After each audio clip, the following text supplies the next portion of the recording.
Voilà, bonjour tout le monde. Nous sommes le samedi 21 juin 2025, jour de la fête de la musique. Je reçois aujourd'hui Monsieur Martin Carlos Bilongo. Bonjour. Bonjour. Nous sommes dans votre département. Exactement. Et aujourd'hui, il y a le festival du Soleil.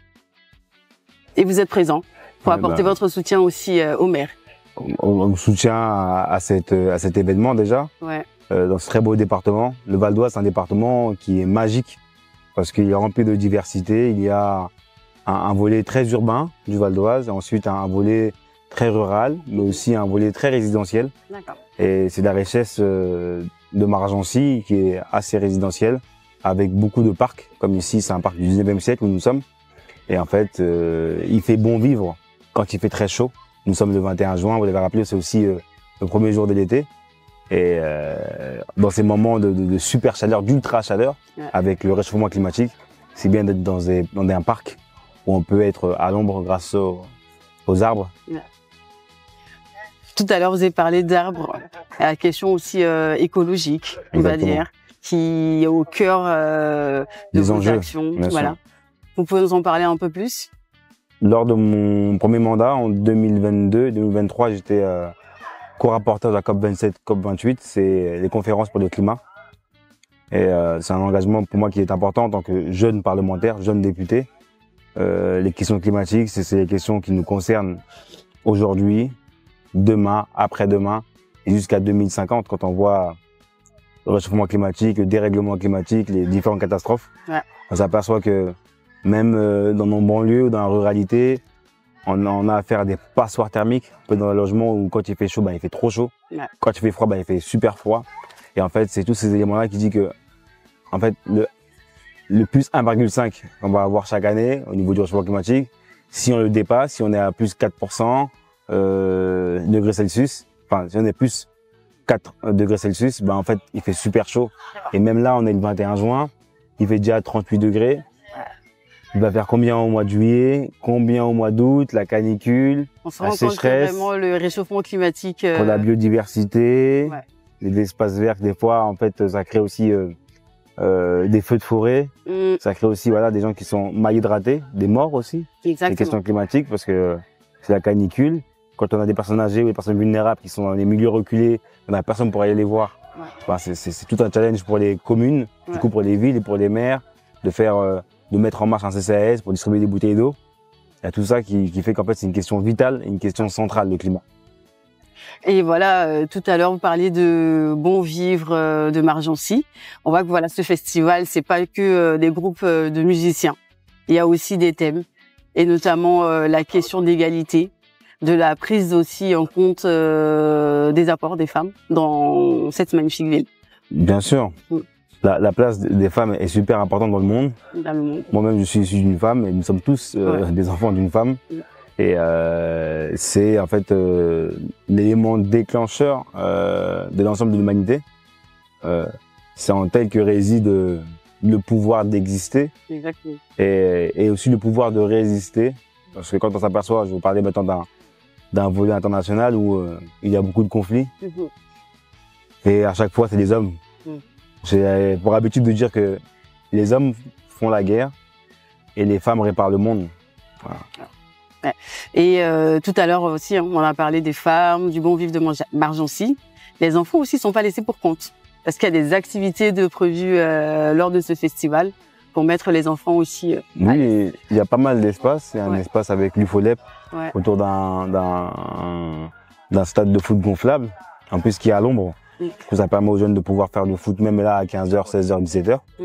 Et c'est toujours très bien. Voilà, quand vous avez la femme du foyer qui est présente, elle va souvent ramener ses enfants aussi avec elle, si elle en a, ou ses neveux ou ses nièces. En tout cas, elle a toujours cette pensée pour les autres, la femme. Du coup, on voit déjà beaucoup de familles qui naviguent dans le festival. Et en fait, c'est un très bon moment à partager à plusieurs. Même moi, quand je suis arrivé, j'ai dit j'aurais dû venir avec mes proches, ça aurait été plus sympa. Parce qu'effectivement, ça pique-nique un peu partout. Un peu partout, il y a des beaux stands, sont présentes. Il y a de tout. Vraiment, c'est magnifique. Et vraiment, l'espace pour les femmes est vraiment très bien pensé, Ouais, avec des très beaux débats, des très beaux médias aussi qui sont là. ouais, C'est bien que vous soyez ici pour couvrir l'événement. C'est une très belle chose. Il y a tous les ingrédients pour passer un très beau week-end. Il y a tous les ingrédients qui sont réunis parce que justement, on a toutes les communautés aussi hein, qui sont présentes aujourd'hui. C'est ça, L'inclusion. hein. Quand on parle du soleil, c'est déjà tous les pays du monde n'ont pas le soleil, mais beaucoup de pays du monde l'ont à différentes périodes. Et c'est bien d'avoir un peu de tout. Moi, je connaissais la personne qui était initiatrice du projet, qui l'a fait déjà l'année dernière, il y a 2 ans. Ouais.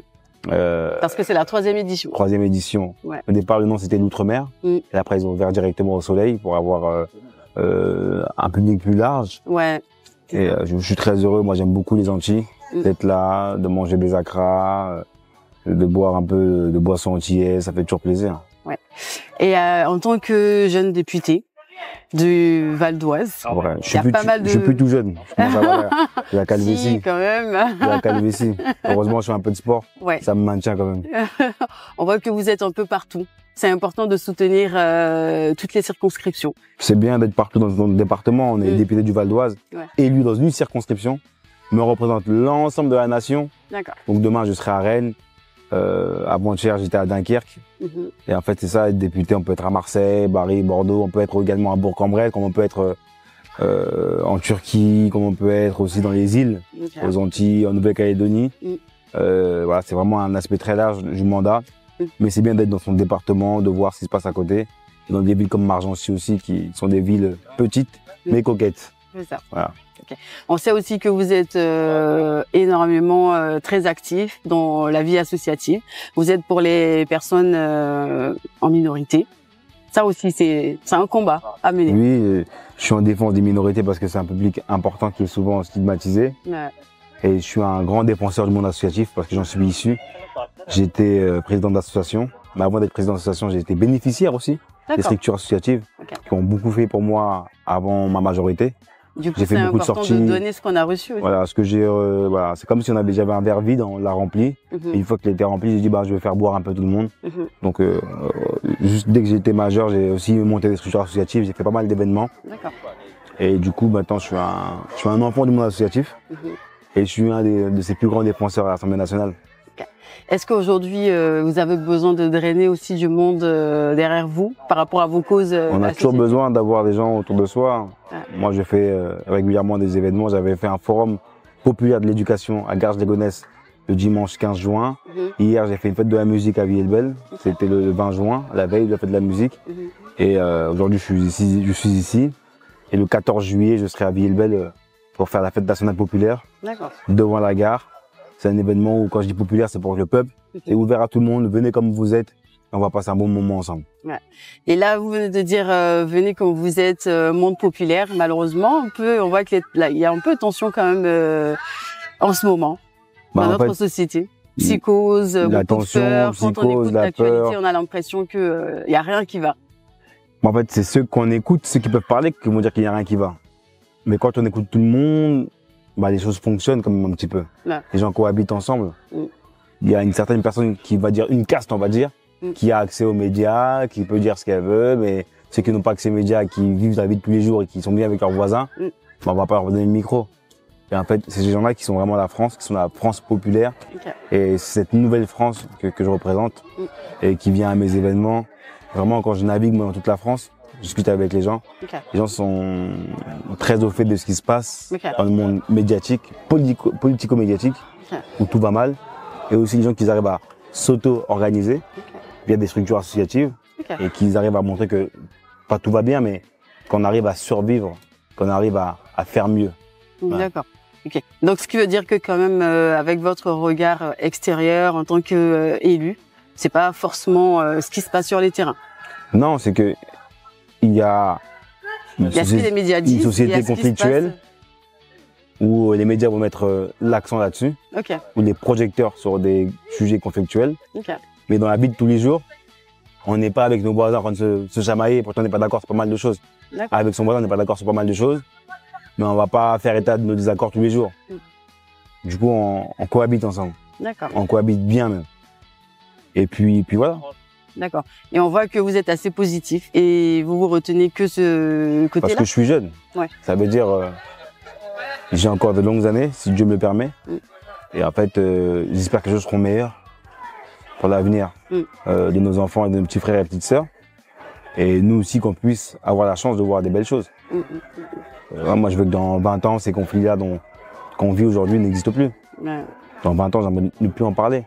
Il y a des conflits qui durent depuis plus de 30 ans, plus de 40 ans, plus de 70 ans. Et du coup, j'aimerais mettre la fin à ces sujets-là, ces conflits-là, répondre aussi aux urgences sociales françaises. Les gens aussi sont en crise sociale dans notre pays. Ouais. Il y a tous ces sujets-là qui gravitent autour de mon mandat et qui sont importants pour moi. Okay. Et on sait que dernièrement aussi, dans l'actualité, il y a la question des migrants, où on veut faire expulser les personnes en situation irrégulière. Est-ce que votre département aussi est concerné par ça? Tout le monde est concerné. Vous savez, quand le ministre Bruno Retailleau a organisé des rafles, c'est ça. Mercredi et jeudi, du coup les 48 heures Retailleau à Gare du Nord. Et pour la petite parenthèse, vous en tant que LFI, c'est les députés, c'est les trains. Pas les députés, c'est les trains qui viennent du 93 RERB et du 95 RERD et qui ont été ciblés. Parce qu'il y a beaucoup de gens qui sont d'origine étrangère dans mon département. Mais en fait, sans ces personnes-là, j'aimerais dire même sans nous, le pays ne tourne pas. Donc il faut arrêter de stigmatiser, il faut arrêter de jouer à la Trump. Parce que la France, c'est pas les États-Unis. C'est ça. On n'est pas le 51e État américain. Et du coup, on refuse cette politique-là. Et M. Retailleau sera censuré très bientôt. D'accord. Ça veut dire que les députés LFI pour sont nous, contre... faire des rafles à la Gare du Nord, c'est un acte raciste en fait. De venir à la Gare du Nord pendant 48 heures, cibler les gens qui sortent du train aux abords d'une gare ou dans une gare, pour les contrôler, c'est raciste. D'accord. D'accord. Et c'est vrai que c'est raciste. C'est vrai que Bruno Retailleau sera interpellé, comme vous venez de le dire. Est-ce que dans le département aussi, il y a des contre-attaques, on va dire, mis aussi en place par rapport à ça? Les gens s'organisent, il y a beaucoup de manifestations. Il y a une manif qui s'est faite directement, spontanément à Gare du Nord. Moi, j'encourage ceux qui ont fait la manifestation. En fait, il faut continuer de riposter dans les différentes élections qui vont arriver. Ceux qui pensent comme Retailleau, il va falloir les battre aux élections. D'accord. Bah, c'est tout pour nous, monsieur le député. Merci d'avoir répondu à notre question. Merci pour l'accueil, merci pour les belles questions. Bon festival à vous. Merci beaucoup.